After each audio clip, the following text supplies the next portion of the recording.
Welcome back to another episode of the CrossFit Harrow podcast, episode number 83. And today we have Steph. Steph, thank you very much for joining us. No worries. The first question that always goes out on the podcast is why and what brought you to CrossFit Harrow? So I knew Megan and Paul, Yeah.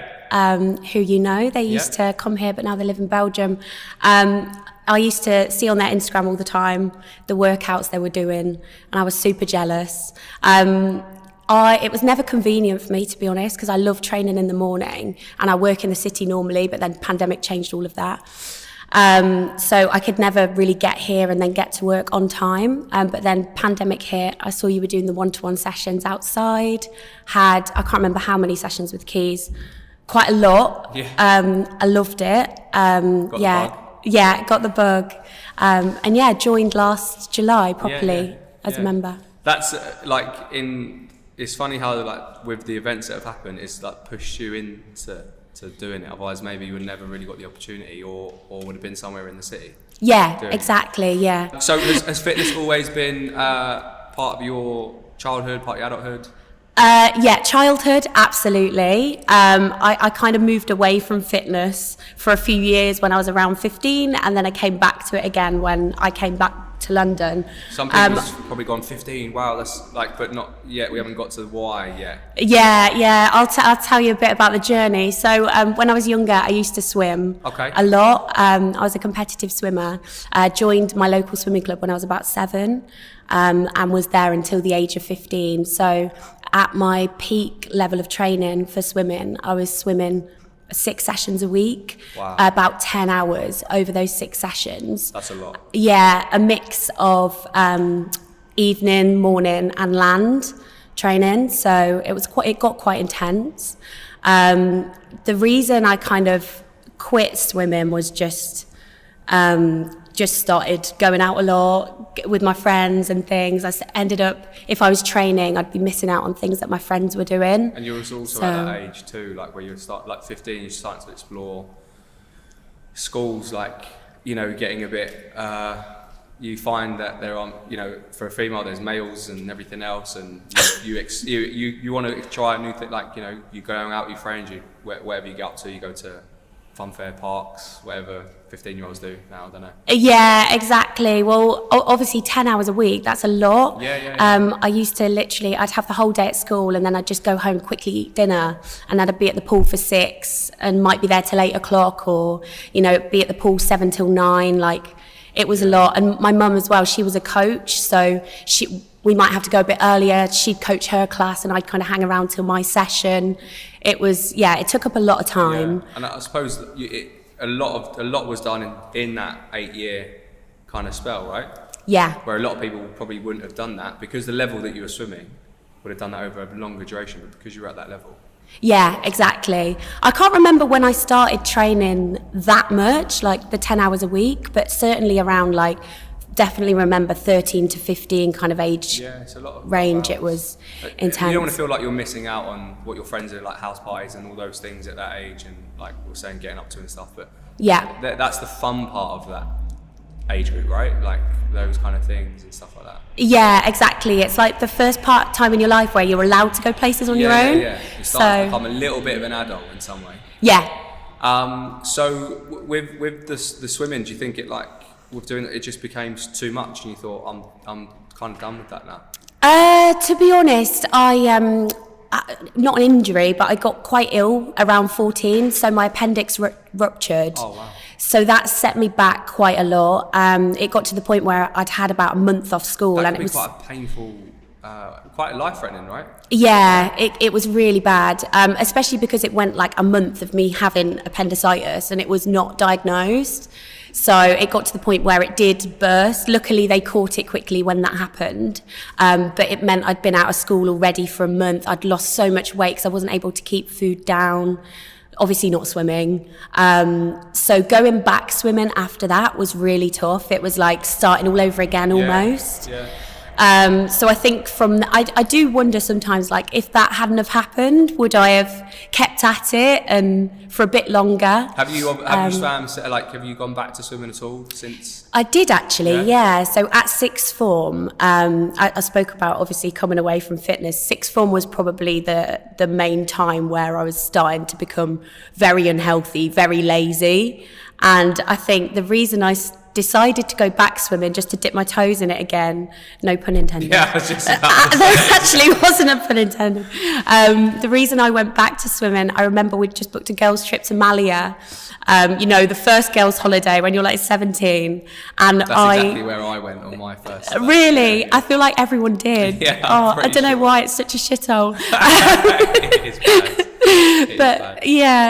But that was the reason I wanted to go back to swimming, because I was like, I was so out of shape, so unfit from all the drinking you do at that age and going out parties and stuff. And the late nights as well, like not speaking from experience of going out at whatever time and not getting back till whatever time and then repeating that for a few days, or if you're on holiday, repeating that every day for 7 days. Yeah, it was knackering. I don't know, I look back and be like, how the fuck did you do that? I know, and especially at sixth form. Did you go to sixth form? College. Yeah, okay, similar. So, yeah, you're working really hard in the week, because A-levels were bloody hard. And then... I took the easy route. Yeah, I wish I did, to be fair. You still get UCAS points either way. Yeah. But yeah, and then in the evenings, obviously doing coursework or studying for exams or whatever. And then on the weekend, you'd be going out with your mates and working a part-time job normally. Like, it was such a busy lifestyle. Yeah, so sleep and diet were not priorities back then, and neither was exercise. So, the reason I went back to swimming was to try and lose weight for a girls' holiday. But I think I went back to swimming for about 2 months and thought I'd lose about 4 stone. You know what it's like when you have no idea.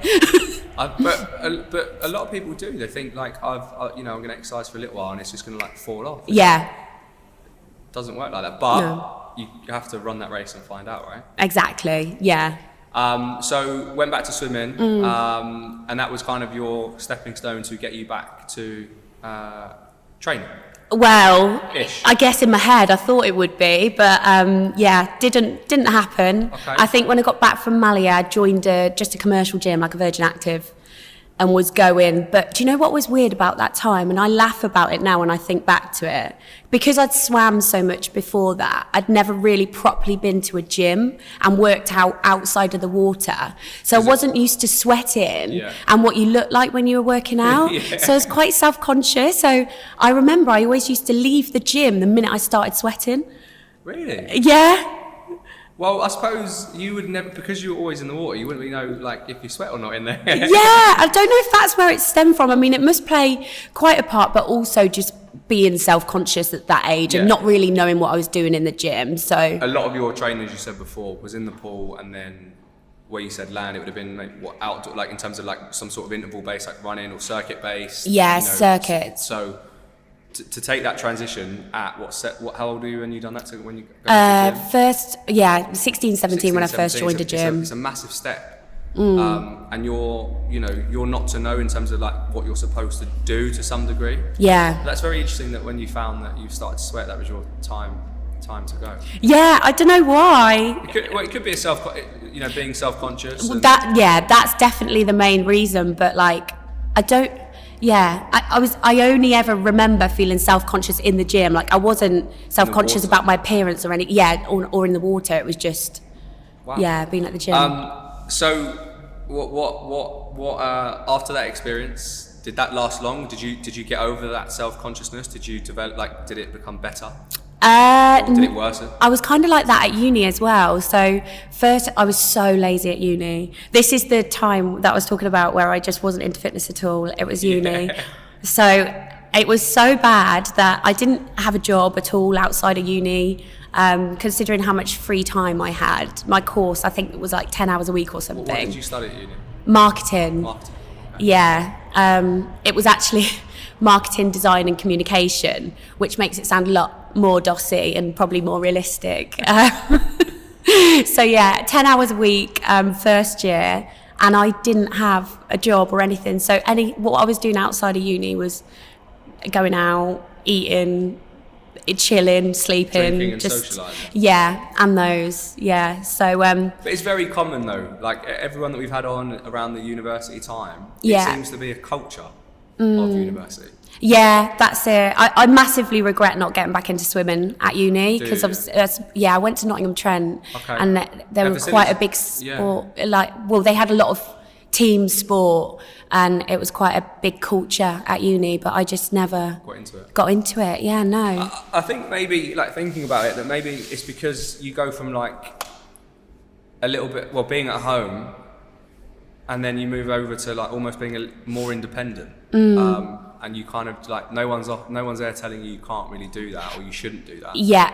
So you just go with it, and because everyone else is doing it, yeah, you just kind of follow that walk the same as everyone else. I think you're right. Yeah, I didn't have a gym membership until second year of uni, which actually doesn't sound like that was that long.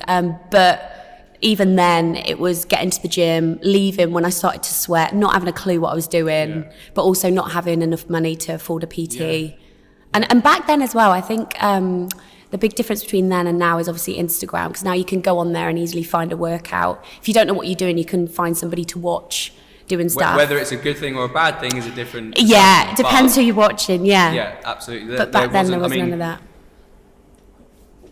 YouTube would have probably just been like around, right? Yeah, I think I can't remember when I found the 8-minute ab video, but that's really old, and that's on YouTube. Like, it's not very old. It's only in the last, like, I think, is it 20 years that it's been big.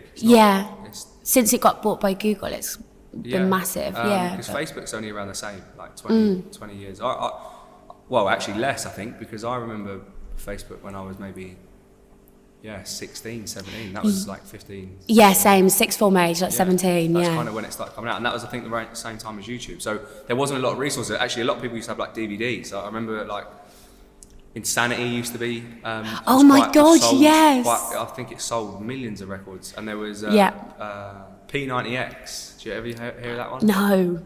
Similar concept. Weird name. Yeah. Similar concept, but they were kind of the resources that people would go to as opposed to the internet. And all the celeb ones as well, when they used to do DVDs. Get lose 10 stone in 2 weeks, that kind of thing.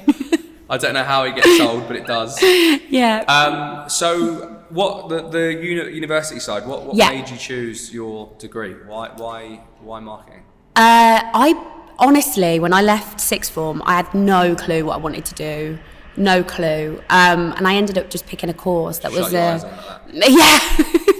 I just went for a course that was like an amalgamation of my 3 A-levels. Okay. So I did media, IT and business, and I was like, what kind of mixes those 3 together? Because I quite enjoyed all 3 subjects. So what mixes all them 3 together and will kind of not pigeonhole me, you know, like, is that the saying? Okay. You know what I mean? Like, essentially not being direct in one thing. Yeah, exactly. I wanted something broad and also something that would kind of help me decide what I wanted to do along the way, rather than to be too specific. There'd be different routes, right? You could have gone down a hybrid of 2. You could have there'd been options throughout the years. Yeah, there were so many people. Like, the range of things people have gone into from that course is crazy. Like, such a mix. And your job as software renewals manager, is that linked into your university degree? Do you use much of it?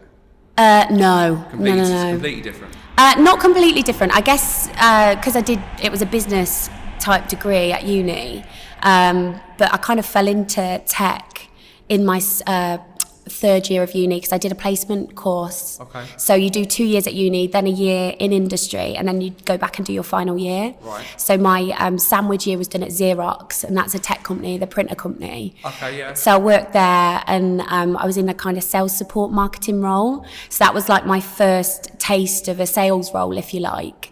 And then after uni, I just went straight into business development and then into tech sales from there. So, well, obviously now post-pandemic, tech is huge. Yes, right? You must have been wiped off your feet with the amount of work that you had or have. Yeah, it's been busy. I've been quite lucky in that I'm in, a safe job, and it's thriving, really. What are the biggest changes that you've seen, like, in the tech kind of side, or are you in a different department in terms of like? So my job is to renew contracts for the client and make sure that they renew at the same value or upsell them at point of renewal, tie them in for a longer term, that kind of thing.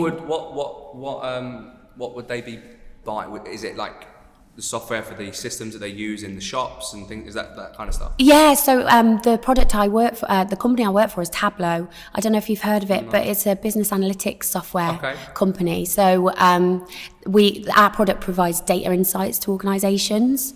So I work now with financial services companies like banks and investment management companies. That data is so important then, right? Yeah, exactly. But last year I did work with a lot of SMB clients as well. And it was quite, to answer your question about how's tech changed, I guess I saw the biggest change last year working with those small to medium sized businesses, seeing how they were struggling with the pandemic. And we had to find ways to help them out, because obviously you want to be empathetic to what's happened with their situation, and they were relying really heavily on our product as well, but perhaps they couldn't afford it anymore, or it's tech has definitely taken over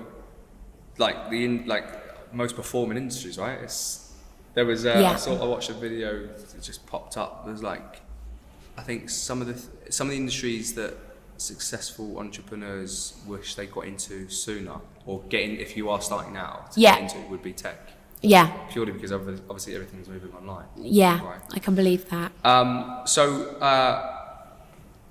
With you got finished uni and everything else, and wherein you kind of got a little bit passion back for fitness, where did that take you? I was lazy all the way through uni. There wasn't any point where I was into fitness, even in my placement year. But after uni, I'd moved back to Coventry and I was living with my mum just for a year. From?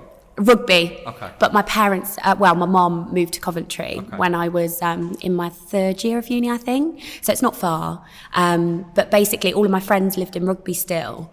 And I find that area so boring. There's just not a lot going on, midweek. I mean, you can go out for dinner and stuff like that, but there's not much to see. So my evenings would be at the gym at a spin class, which was actually quite good in a way because it got me back into exercise at least. Yeah. At least I'd stop boozing and going out for food every night. But yeah, I used to love spin classes, and what was the other one I used to do? Body pump. Okay. So body pump was my first kind of taste of getting into weights, I suppose. That is in that style of gym. Those two classes are very, very popular. Yeah. Especially for women. Yeah. I would imagine that people look at spin as like their cardio. That's kind of what they do. Yeah, that was all I did really in terms of cardio, was just the spinning. I never used to go for walks or runs or anything. It was just that. Yeah. What I loved about it, probably still being a bit self-conscious in the gym, was that I had somebody telling me what to do in body pump. And with spinning, the lights would be off, so it was dark. It didn't matter what the hell you looked like. You could just absolutely go for it. Do you think that being self-conscious affected you in some of the decisions you made towards fitness or in your life? Maybe a bit, yeah. Yeah, I suppose so, yeah. Like even joining certain gyms, because that's a massive thing. Especially for women, I think, my opinion, that there is always that self-consciousness of joining a gym or walking in for the first time. I mean, it happens to both male and females too. Yeah. But just in my experience. No, I'd completely agree with that. I think a lot of it came down to me not really knowing how to do stuff properly as well. So just using, I guess, sometimes it takes a little bit more to ask and for that support. If you know, it can also be intimidating asking for that help. I don't know what I'm doing. Yeah, I just didn't find it a very welcoming environment. Whether it was the kind of gym I was going to or the people that work there, It has often been said that some people do feel that way towards gyms. I suppose it happens anyway, and it doesn't necessarily matter whether you're male or female, but it can happen. Yeah. When you did get back into training, how important to you was or has been kind of the nutrition and health side of things? Not very, to be honest. Okay. I always just kind of worked out because of how it made me feel. Good. So you're doing it for the right reasons. Yeah. From the beginning. Yeah. So how I look off the back of training is kind of just a bonus, you know? It's not, that sounded really big-headed. No, but you know what I mean? It's just a byproduct of doing what I love. I think more people should have that attitude to training, because I do feel, and I think, well, not I think, I know that we've done a podcast on this in the first range of 52, that genuinely people do go to the gym for the wrong reasons. Yeah. The reason is to either burn calories or to try to look good, but actually both of those are a byproduct of what the aim should be. Yeah. Generally, it's to feel better. There might be the element within the CrossFit world of to learn new skills, etc., but it should always be to be happy. Within the skin first. That's it. And I feel like if you're just going to the gym to look a certain way, well, it can take quite a while to get to that place you're searching and for. And there's body shape changes along that too. Yeah, and it's not sustainable, or I don't think it is. So, or it hasn't been for me. It's not for any, I don't. Well, you know, there's going to be people that maybe listen or hear this. Sorry, the same thing. Listen or watch this. That it has worked for them, and this is where fitness is very opinionated, right? Yeah. Everyone's got their own version. Exactly, based off of their own experiences or what they've seen. But also, what happens when you get to that place that you're happy with? Like, what do you do then? Steph, we can talk about this all day. Exactly. And I often find in a lot of things that, you know, regardless what it is, whether it's through work or whether it's through even buying a house or buying a new car or whatever, it's the journey that you like. You prefer the journey of it. Yeah. You enjoy the sacrifice. You might complain about it along the way. Yeah. You enjoy the sacrifice. You enjoy the getting up early. You enjoy putting in the extra work. You enjoy the discipline.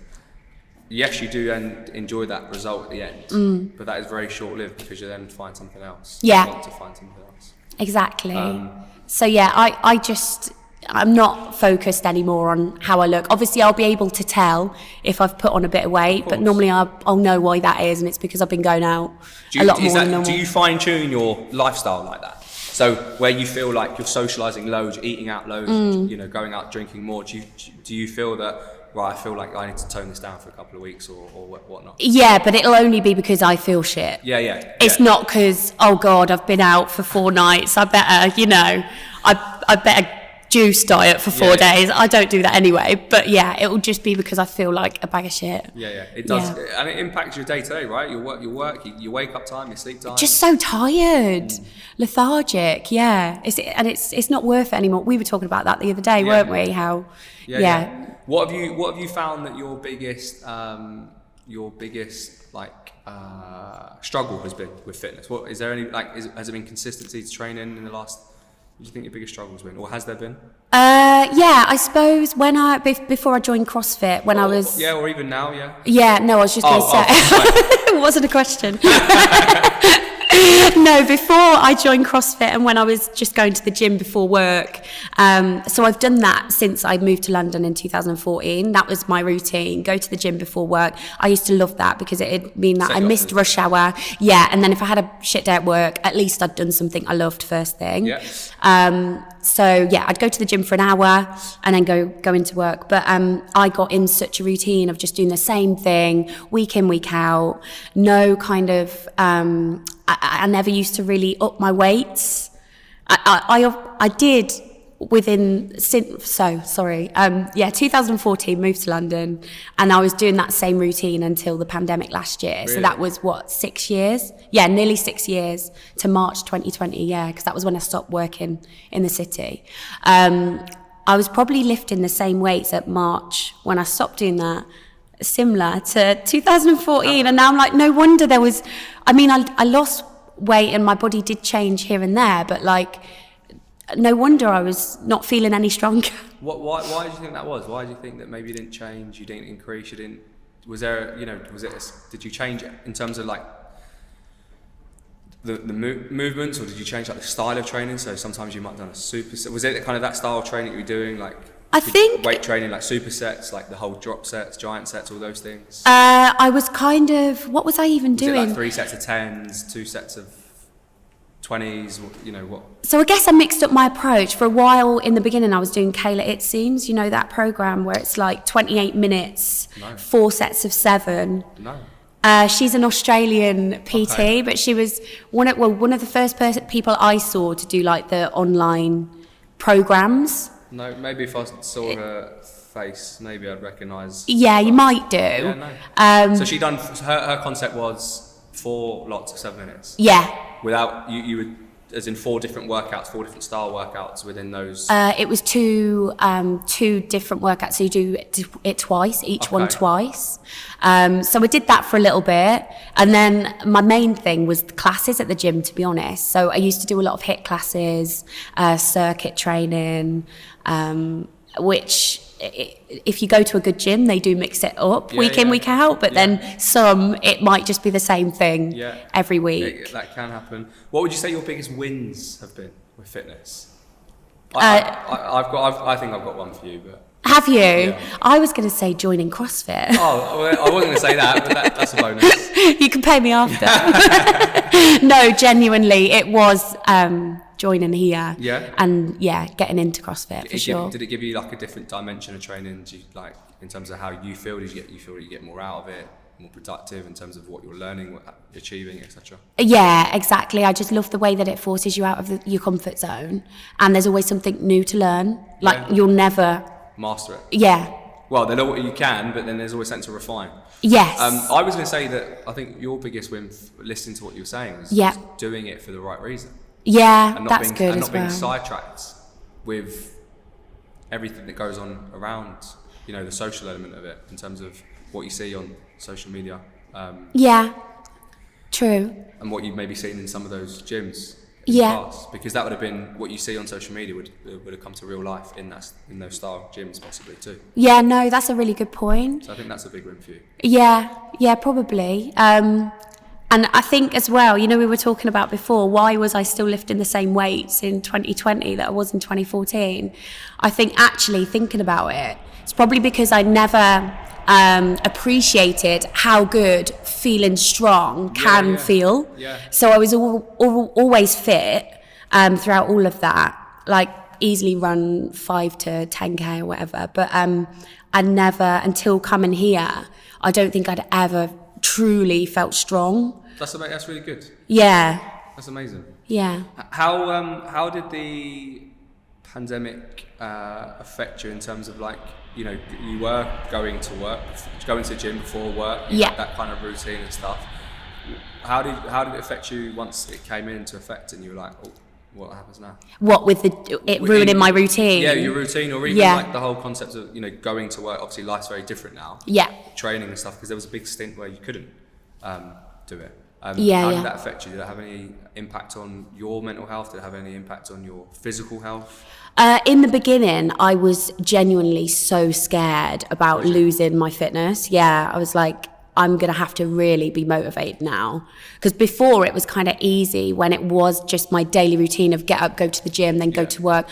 I was going most of the time just to avoid rush hour, like I said. And obviously just to have a sweat before work. But then all of a sudden I was going to have to just do it for me and do it because I wanted to do it. Especially with the gyms closing as well, right at the beginning. Couldn't even go to a gym class. So yeah, I did find that really hard. You were very dependent on that. Obviously, most people are dependent on gyms. What I mean by that is you would have, because you were part of that group, let's say, doing stuff at home would have been completely new to you, and maybe not had the resources or the way to think about doing it at home. Yeah, exactly. And I had, if I could just not work out one day, or if I didn't fancy it, it was so easy to not anymore. Did you do much at home in that period? Yeah, I did. I bought a few things, like a kettlebell before everywhere sold out of everything. It went mad. Yeah, it did. It was supply and demand, wasn't it? It was nuts. It's mad actually to think back to that time. I had a kettlebell, a mat. I think that was it. Yeah, a kettlebell and a mat. But it's all you need sometimes. Yeah, sometimes it can be very overcomplicated. Yeah. Just a couple of things is what you need. That's it.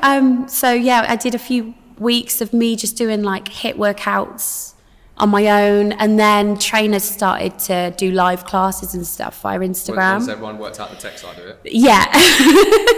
So there's this couple that I follow on Instagram that were doing live workouts, and you'd pay like £4 a class, and it was on YouTube. That was quite good. They're into CrossFit, so they were like CrossFit style Metcons and things. Are they well known? I think they've got like 100,000 followers. It's Courtney Pruce and I think the guy's called Tom. Someone. No idea. They go to WIT in London. That kind of. Okay. Yeah. Good concept. Good idea. Yeah, really good. I loved the workouts as well. They were amazing. Yeah. That kind of kept me going, gave me a bit of routine back. And were you using that kettlebell and that mat that you bought? Yeah. Yeah. I think what happened as well is for a lot of businesses and a lot of gyms, it reshaped how they were delivering and everything else. I think that when it first happened, everyone was so dependent, like I said before, on a barbell or in a gym. Yeah. Not realising that, in that time you could still achieve fitness. It just has to be done in a slightly different way with less stuff available. Yeah, exactly. So definitely got everyone outside their comfort zone. Yes. I got into running as well, which I have ran bits and pieces in the past, but I really wanted to do like a 10K under an hour, which I know isn't even that quick when you think about it now, but I did manage to do it. Yeah, I think my last time was like 56 or something, but that was a good goal to have. Yeah, absolutely. And try and get quicker and quicker throughout that lockdown. Yeah. Well, not throughout the whole thing, but you said obviously you've done a little bit of runs in between. Yeah. Right. How long? When did you test that 10K? When did you how long after you set that did you test that? So it was April when I did my first one. Just to kind of get... Oh, right. I was going to say, you didn't set it in March and do it by April. No. It was I decided that was what I wanted to do. So I was building up to 10K. Okay. Then I ran my first 10K just to see what my time would be. It was like 1 hour 5 or something. Okay. And then, just from then I was doing one a week. I found a nice route that I like running. And I did that once a weekend. For how long? As in, how many weeks? Till you retested that 10K? I did 10K every week. I don't know. You ran 10K every week? Every week, yeah. Interesting. Yeah. Not that. Sorry, that came out really bad. As if it was good or bad. It just I understood that you had set that goal of 10K, retest it, and you were doing running in between, but not realising that you were testing 10K every week. No, I was trying to get below an hour. That was the goal. Yeah. And then I kept going and just to see how much. So how long did that take you till you got from that 105 to under the hour? Yeah. How long did that take you? Oh, that was a few 10Ks. I think it was like 5 10Ks. All right, so in a period of like 5 weeks. Yeah. That's pretty good. It gave you a lot of focus. Yeah. But I think it didn't take that long really because I wasn't a proper runner before. So it was like that first 10K was like a proper beginner doing it. Do you know what I mean? But that feeling after achieving that must have been pretty good, right? Yeah. And then open a bottle of wine and celebrate. Yeah. Do you know what? I get so tired after I've ran 10K. You're moving for 50 to 60 minutes, if not longer. Yeah, it's mad. I remember the first one I did and it was like getting warm outside. And I got home, had a hot bath, got out of the hot bath and fainted. Because I didn't appreciate how much had come out of my body. Especially with the hot bath. Yeah, absolute error. You can tell I'm a proper beginner. Don't do that again. Yeah. So any plans to run longer distances? I'd like to do a half marathon, yeah. Are you going to set that goal and then run a half marathon every week? Yeah. Half marathon on the cards, right? I'd like to, yeah. My partner, he's entered a half marathon next year. And you're ready? Well, triathlon, he's going to swap it to a half marathon. So I might do that one with him, the Hackney half. Nice. And would that mean that you're going to then go out and test those bigger runs and... Yeah, bit of direction and goals. Yeah, exactly. But I just need to fit it into CrossFit because I don't want to lose strength or too. Yeah. I think I've always said this. I think one long, slow piece aerobic, whether that is a run, whether that is a ski, a row, a bike, whatever that might be, I think is very appropriate for people to do outside in their own training. Yeah. To help build that baseline of like conditioning, because it will make you aerobically fitter. Yeah. Just a low heart rate and just continuously move. Because what a lot of us, I think, may struggle with is moving for that time. Like it is very demanding. Yeah, I know that's like twice plus of a 10K. Yeah. And if I was fainting after 10K, what am I going to be like after a half marathon? is it any specific half marathon, or are you just going to go and run the distance, or you actually? Hackney Half is the one that Greg has entered. Okay. So yeah, I might do the same one. And when you do when next year? I think it's May. Okay. May, June time. So yeah. About 9 months away. Roughly. Yeah. Okay, so a good time frame. Yeah. What have your kind of along the way with training you picked up injuries and stuff? Yeah. We're going to talk about now in the back injury. Oh yeah. How have you how has that affected, or if we share the extent of the injury first? Yeah, sure. So how did it come about? So it was kind of there for a year or a bit longer than a year. Okay. To be honest, I can't remember when I first got a niggle. Maybe it was 2018. Okay. Winter. God, that's 2 years. Yeah, that sounds about right though. So I was just doing weights in the gym. It was in one of the HIIT classes, but we had a barbell, not a proper barbell, but like one of the, is it Les Mill? Yeah, one of those. And I was doing squats, and just all of a sudden I felt this twinge, and I was like, oh, that's not good. But I could carry on, so I did. Okay. I think that was the first problem. Yeah. And then after that, I had really bad sciatica. And I'd never had that feeling before, so I was like, this is not right. It's painful, isn't it? So bad. Yeah, I've had it too. It just makes you feel so weak. Yeah. Tingling in the feet and. Yeah. And I remember my friend that I work with, she was in the gym as well that morning, and after that workout, I was putting my socks on, and she could see that I was really struggling, and she was like, "You're not all right, are you?" And I literally just looked at her and I wanted to cry, like it was that bad, when you just know you've done something really dodgy. Anyway, she had back issues a few weeks before, and she was like, look, go to this physio, they'll sort you out, blah, blah, blah. Luckily, I had private health, managed to get seen really quickly. But the physio, I can't remember what he said it was at the time, but he didn't think it was a slip disc. It got better, I did exercises. So you were rehabbing that was... Yeah. You were only doing that at the time? Yeah, exactly. But it didn't keep me out of the gym for too long. Like, I was kind of working around it in the gym. Okay. And then I had another kind of, flare up around the summer. Went to a different physio this time. They said a similar thing. Doesn't sound like a slip disc, like do these exercises, blah, blah, blah. And then the worst one was December last year. So I'd been at CrossFit for 6 months then. And weirdly, I could feel that my back wasn't 100%, but I could work around it, so that was fine. It was manageable pain. Yeah, and also I think I've got quite a high pain threshold as well, so I don't know if that was affecting how I interpreted the pain. Yeah, but see, the thing is, we are able to, like, whoever it could be, as individuals, not necessarily as a company. Yeah. But we can all manage injuries. But it just depends, again, on that individual, of the tolerance of how much pain, or if you ignore it, or actually get it treated straight away. Some people, as soon as they have that first sign, go straight away. Some people, that pain threshold is a little bit higher. Yeah, that's it. Which sounds like you. Yeah, exactly. And I think just the fact that it wasn't stopping me going to the gym was enough for me. See, and that's another topic of conversation, because a lot of people won't go and get help or get fixed. Yeah. Or try to improve in terms of like postural muscles and whatever until they get hurt. Yeah. And I've been having the conversation recently, and because it happened to me too, we generally don't think about how to fix ourselves until we get hurt. Yeah. And injury prevention isn't taught as much as it should be. So like the exercises that you were doing. Yeah. With the physio gave you. Yeah.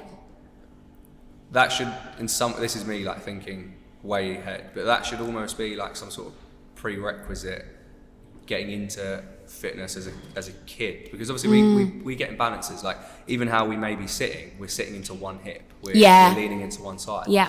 And if you just, let's say, add weight training into that, that's going to cause greater imbalances. Yeah. But we don't do anything about it until it says, no, you can't do it. Like that signal hits us and go, no, stop. Exactly. It's really painful. Yeah. That bit in between, all those signs. Yeah, all those signs I didn't pay anywhere near as much attention to as I should have. And also the physio sessions I was having, never once did anyone say, you know, this is why this has happened to you. As in, like, you've got tight hips, your glutes aren't strong enough. They were just telling me what exercise I should be doing. They weren't saying it's because you've got weak glutes. Why, it's easier to do. Yeah. See, the hard thing with the industry and where it's kind of not, there's errors in the industry, is that the industry doesn't teach you the benefits of that, and it doesn't necessarily give you a physical or aesthetic an increase in performance. So by doing exercises to improve the lack of mobility in your hip or improve a muscle that's really, really tight, you're not going to get fitter. Yeah. So people don't do it. Yeah. And also the exercises are so boring. They are. That was why I think I should have carried them on. You've got to play louder music and make it. But you know, that's why people don't do it, because it is that stuff is boring. And I guess where we look at like elite, regardless of whatever sport it is, whether it's football, CrossFit, basketball, whatever, those at the very top. And I understand that not everyone wants to go there, but that would be a massive indicator as to why people go that far and people don't. Because they're doing all those bits on the side. Yeah. Well, what happened to me in December was like a massive wake-up call. Was it? Yeah. Because weirdly, it was I was doing double unders of all things, and I remember I had to stop the class. Yeah. And it was so bad. Like I remember pretty much limping home that day. I know the exact thing that happened to me. Did you slip a disc as well? No, I just bent over to pick at the bar. I didn't even touch the bar. Yeah. And I got stuck in that same position. It's horrible, isn't it? Yeah. But it goes through, imbalances that you pick up, and we don't do anything until it stops us from doing it. Yeah, I was out. Obviously, I had to suspend my membership then. And I was working from a horizontal position for like 3 weeks. And from the sofa, I was working until January, actually. Really? Because it was that bad. Like I couldn't sit on a chair because it was just aggravating. It's that nerve pain, isn't it? It's horrible. The day diagnosed as a slip disc, is that what? Herniated disc, yeah. I actually had an MRI this time. Because I asked for it. I was like, I need to know exactly what this is and where it is as well, because that's quite a big thing in that region, isn't it? If you know which disc it is, you know which muscles are the problem. So now I know. Yeah. I still know I'm not doing the exercises as often as I should be. And I'm starting to see that now in the training, like doing squats and stuff. My legs, like my knees come in, and that is down to my glutes again. So now that you're aware, I know I should be. You have to do it. Maybe saying this now on the podcast, I've got to hold myself accountable. Now you are accountable, because everyone's going to hear this. Yeah. But the good thing is that you are aware of those positions. So you're aware that something's not right. There's no pain, but you are aware that these things are happening. Yeah. How to do that is now to address that by doing that homework, let's say, at home, and making sure that you do those exercises. Exactly. To help. Yeah. Which is, it's. I don't know why we live in that world where we stop only when we get hurt. I know. We just keep going. Because then you get hurt again. Yeah. Like I have. And we just end up putting a plaster on it, and every time we rip that plaster off, it just. I know. Affects us more. Yeah. It hurts a lot more. So, at the moment, injury-free. Yes. I'm gonna start doing those exercises from after this podcast. Yeah, when I get home. Off camera. Yeah. So what's the plan for you? Whether it be in your personal life or fitness or career, where are you going with everything the next few months, 6 months? I've got some things that I want to nail in CrossFit specifically. I really want to be able to do toes to bar and a pull up. I've never done a pull up in my life. Okay. So yeah. We've got to get you there.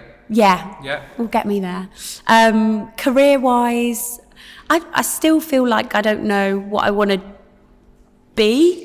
Probably should at the age of 30, but I just want to, at the moment, I'm just focusing on being as high as I can in my role. Yeah, exactly. I guess it's hard to really, figure out. It is a hard decision to make. Like, that's what you want to be. That's what you want to do. Yeah, I wonder if I'll ever know. I might not, but I'm happy doing what I'm doing at the moment. And yeah, I'm just enjoying climbing that ladder for now. I think whatever your passion is, and not you personally, I think, as a Yeah, I think whatever people's passion is, that's what their career should be. Yeah, I agreed, yeah. So whatever you find that passion to be. Shall I come work here? Job vacancy opens up. Yeah. Very interesting. And you're getting married? Engaged. Yeah, we don't have wedding plans yet. Fine. But yeah, long engagement, I think. So next year you've got the half marathon. You've got pull-ups, double unders, and that on the marriage too. Yeah, I forgot actually as well. I entered the marathon. The ballot. Yeah. Did you get a place? I enter that every year and don't get it. Don't get anywhere. So we'll see what happens. It might not be a half. It might actually be a full marathon. The marathon. Yeah. Wow, that's a lot of running. I'll keep you posted. Yeah, do. That's. I know a few people that have run full marathon, and it is. It's a big change. Yeah. To training. It's a big change to training. It's taxing. Yeah, very. And just accumulating those miles each week. Just have to be sensible with it. So you have to enjoy it, but definitely be sensible with it. Yeah, for me, I just love the look of the day, the atmosphere. Yeah, I mean, I can never imagine myself running a marathon, but the atmosphere, I would imagine. I've never seen it. I've never got. Have you not been? No, I've never been. It's a really good day. Yeah, I've heard. Yeah, I've heard. I've been on the sideline with drinks. Might be a bit different when I'm actually running the race. Yeah, absolutely. Okay, Steph, well, unfortunately we've run out of time today. Okay, cool. But thank you so much for sharing your story. No worries. Thank you. And guys and girls, we'll be back next week.